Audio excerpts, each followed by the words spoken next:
saya menyisihkan gaji saya serta istri saya untuk membantu masyarakat kurang mampu, khususnya anak disabilitas dan campak.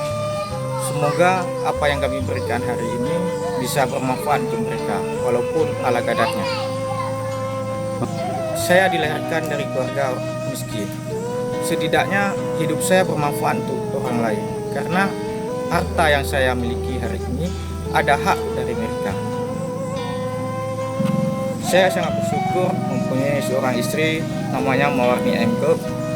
Beliaulah sumber inspirasi saya.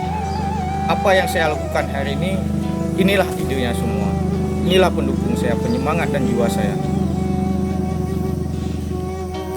Saya harapkan ke depan, semoga ke depan adalah brigadir-brigadir yang lainnya yang mau membantu masyarakat yang kurang mampu, baik di Aceh maupun di seluruh Indonesia.